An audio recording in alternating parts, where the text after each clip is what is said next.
ਮੈਂ ਭਜ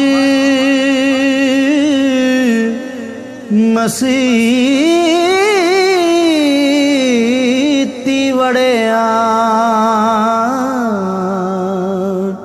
ਨਾ ਤਸਬਾਹ